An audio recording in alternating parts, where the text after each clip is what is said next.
So here's the thing that happened. Even as jaded as I am, I'm having trouble believing it, let alone understanding it. Back in March of 2018, 25-year-old Jonathan Rivera had to appear at the Hartford, Connecticut Superior Court to answer charges of first-degree larceny and tampering with a motor vehicle, stemming from an incident in which he stole a car in February of that same year. Now, to his credit, Mr. Rivera did appear when he was supposed to, so I applaud him for that. While Mr. Rivera was in court, the parking authority was cruising around the courthouse, scanning the license plates of the vehicles parked outside, which is a fairly common thing. Now, I'm willing to bet they don't often find much, if anything, on most days when court is in session. That day, however, they did. What they found was a 2014 white Subaru Legacy that had been reported stolen from nearby Newington. The parking authority notified the police, who then started watching the car, hoping to find the driver. Who that driver wound up being wasn't exactly a surprise to them.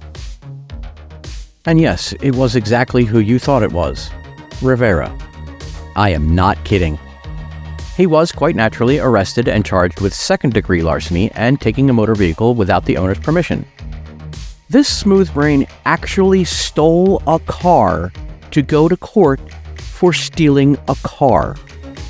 I'll give you a second to let that sink in. And that, ladies and gentlemen, is how one would race straight to the lead of the chosen few, the one race you do not want to win.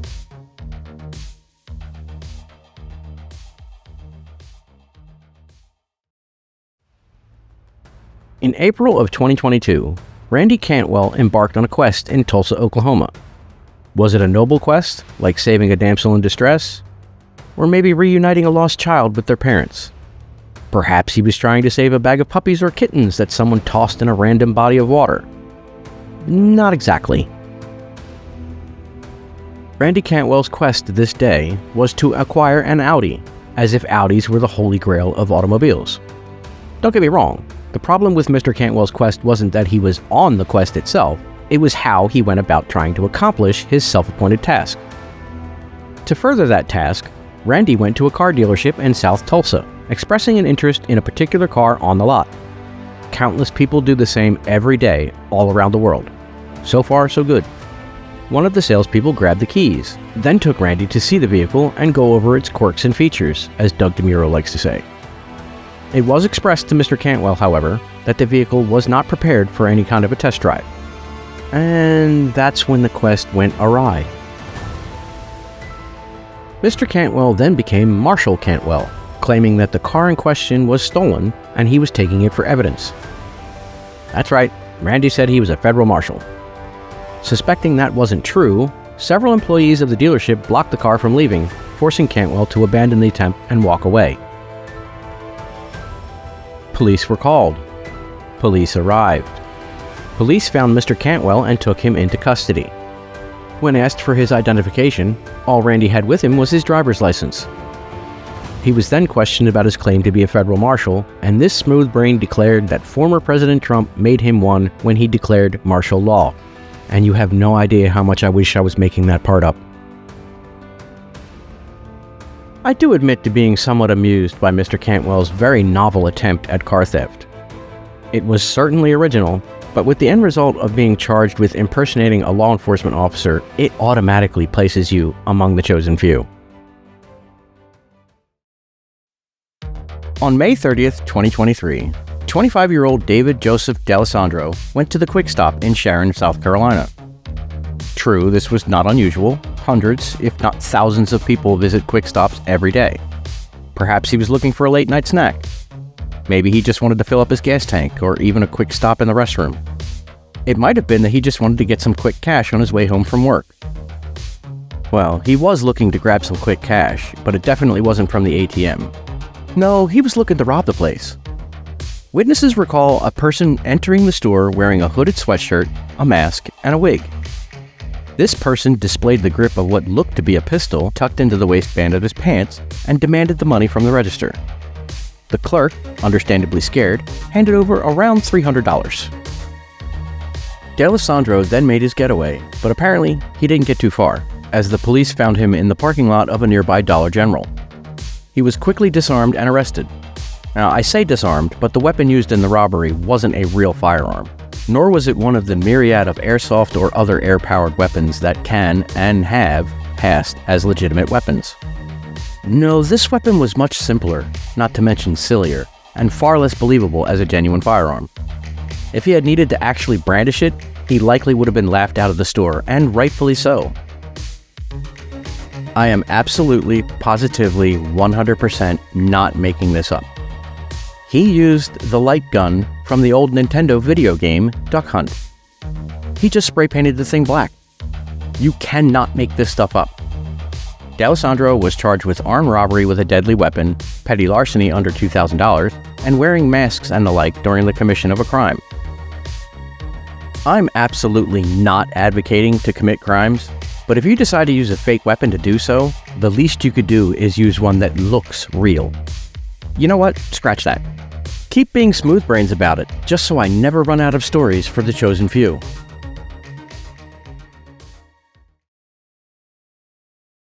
Remember this smooth brain?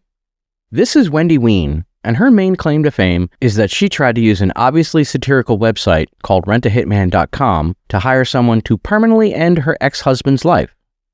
Long story short, she was arrested, pled guilty, and is now spending at least 9 years in prison. I did a video about her a short while ago. At the end of that video, I mentioned that I had another story about rentahitman.com in the works. A story that's arguably even worse than the Wendy Ween story. This is that story. Say hello to Josiah Ernesto Garcia. He's a 21-year-old member of Tennessee's Air National Guard. In February of 2023, he was looking for a job, and with a child on the way, the need was becoming more pressing day after day. Unfortunately, Mr. Garcia didn't stop with looking for a regular job. You know, something he could do on the correct side of the law. No, he wanted excitement, danger, maybe a sense of mystery. A job in which he could leverage his particular set of skills. A job that allowed him to utilize his military training. I mean, he could have gone the police officer route, or maybe the security guard path, something, anything other than the road he tried to travel. What Josiah did instead was send an email with his resume to rentahitman.com. He described himself as an expert marksman with prior military service. He was actually inquiring about a position as a hitman. He wanted to be known as Reaper, which was a nickname he said, and I quote, earned from military experience and marksmanship, end quote. Garcia was, according to a follow-up email referencing his resume, looking for a job that pays well related to my military experience, shooting and killing the marked target, so I can support my kid on the way. The email also stated, what can I say? I enjoy doing what I do, so if I can find a job similar to it, such as this one, put me in, coach. Not kidding, he actually put that in an email. The administrator of rentahitman.com has said that they believe Garcia was stating his skill set matched the needs of a company that hires employees to commit murder. After the administrator asked Garcia for a headshot and his ID to accompany the resume, Garcia waited, somewhat impatiently, as it turned out, because the airman sent multiple follow-up emails, apparently eager to start working as soon as possible. Little did Garcia know, however, that his information had already been forwarded to the FBI, which then directed the administrator to send a reply, which stated, Josiah, a field coordinator will be in touch in the near future. You will receive a message when they are ready. Timing is based on client needs. A field coordinator did, in fact, contact Garcia in April, or at least Garcia believed it was a field coordinator. In reality, it was an undercover FBI agent who asked Josiah why he wanted to be a hitman. Garcia replied that he wanted to do something similar to what he was already doing, but he wanted a flexible schedule, as he planned on attending college the next year. Garcia met with the undercover agent in person shortly thereafter, a meeting in which the agent expressed to Garcia multiple times that he did not have to do this. Garcia responded that he was looking into this for some time, apparently referring to becoming a hitman, and was looking for a way to make good money. After agreeing to eliminate a fictitious target for $5,000 and provided a down payment of $2,500, Josiah Ernesto Garcia was arrested by the FBI and charged with the use of interstate facilities in the commission of a murder for hire, which could get the soon-to-be former airman up to 10 years in a federal prison. Look, I applaud him for wanting to take care of his family. I mean, too many people try to escape that responsibility in today's world. I'd encourage any parent to do whatever they can to support their family, but don't be a smooth brain about it. In other words, do yourself a favor and refrain from dipping across that line into illegality. Mr. Garcia didn't just dip across that line, he straight up long jumped it, landing well past the point from which he could easily return and earning himself a spot among the chosen few. I've heard stories about people faking their own deaths before. It's not a new phenomenon. Usually, it's for what turns out to be relatively harmless reasons, like getting out of an extremely toxic relationship, or an abusive one, or abandoning your family, which is a very poor choice, but not exactly illegal. Most of the time, the ones we hear about are people attempting some type of insurance fraud, or criminals faking their own deaths to escape accountability for their crimes. They usually get caught, sometimes quickly. Sometimes it could take years or even decades. The overwhelming majority of the latter category generally tend to fake their deaths before or during their trials. This isn't that kind of story, though. I've looked everywhere I can think of to find a picture of the man in question, but I don't think there's any publicly available, so I've had zero luck in that department. That said, in 2019, 25-year-old Robert Berger of Huntington, New York, pled guilty to possession of a stolen vehicle and attempted grand larceny of a truck, both felonies. He was scheduled to be sentenced in October of that year and was expected to get about a year of prison time. Then his lawyer's office delivered a notice to the prosecutor that Berger died of suicide in September, along with a death certificate out of New Jersey. A very official-looking death certificate. Case closed. No need for further court proceedings, right? Not exactly. Upon closer inspection, the prosecutor noticed something wasn't quite right with the death certificate. The seal was there, the signature looked legitimate, the border, barcode, and filing number were all present, so what was the issue? Why wouldn't the nagging suspicion something was off go away? The death certificate was almost perfect, but for one small detail. The kind of detail nearly everyone overlooks when typing: a misspelled word. Look right here. Registry is spelled wrong. Just to be absolutely certain, the prosecutor called the Office of Vital Statistics and Registry of the New Jersey Department of Health to verify whether or not the death certificate was valid. And surprise, surprise, it was not. Meanwhile, Berger didn't exactly turn over a new leaf while he was dead. In November of 2019, the dead man was arrested in Delaware County, Pennsylvania for providing a false identity to law enforcement, among other charges, and was sentenced to a year for those charges. His perfidy was then discovered. He was extradited back to New York in early 2020 to face a charge of offering a false instrument for filing, which can garner up to 4 years in prison. Just another felony to go along with the felony charges to which he had already pled guilty. Unfortunately, I can't find any information on any sentences he may have received, but given the sheer number of felonies Berger committed, I hope they were all the maximum allowed and that they ran consecutively. How are you smart enough to forge an almost perfect death certificate, but not smart enough to use the spell checker on that forgery? Can you imagine getting caught, at least partly, by a spelling error? But it was that spelling error that put Robert Berger firmly in the chosen few.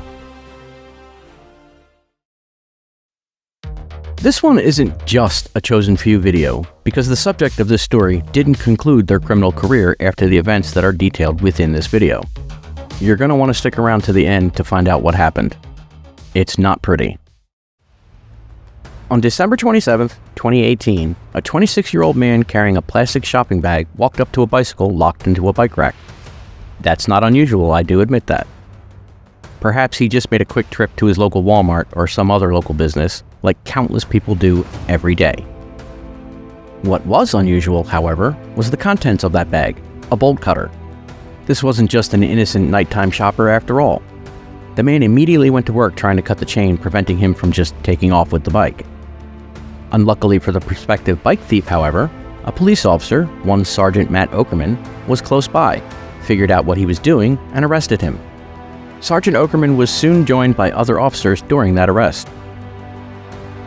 Now, you might be wondering why and how so many officers were in the area. especially for something as relatively minor as stealing a bicycle. And no, it was not a run to the local donut shop. 26-year-old Adam Alexander Vale, who is a career criminal with a string of arrests dating back to 2014, mostly for drug offenses, decided to make the unbelievably smooth-brained decision to attempt to steal the bicycle from outside the Gladstone police station. And I am not kidding. The name is literally on the window that was in clear view as Vale walked over to the chained-up bike. There was no possible way he could have missed it.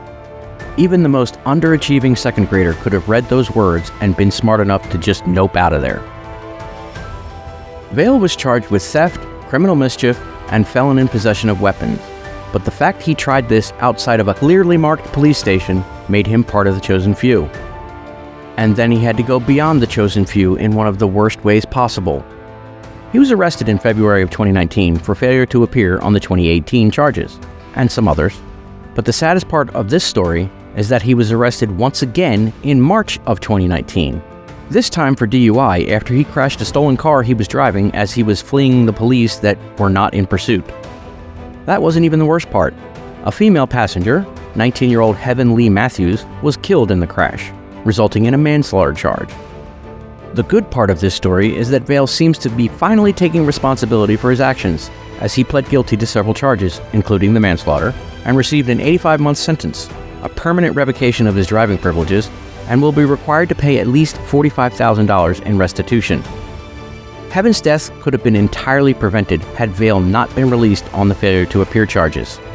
I will never understand a court system that allows repeat offenders out on bail, especially if that bail is for charges for which the offender has already failed to appear. Our justice system needs a total overhaul, starting with the policies regarding bail for repeat offenders and those who deliberately fail to appear in court to face up to their misdeeds.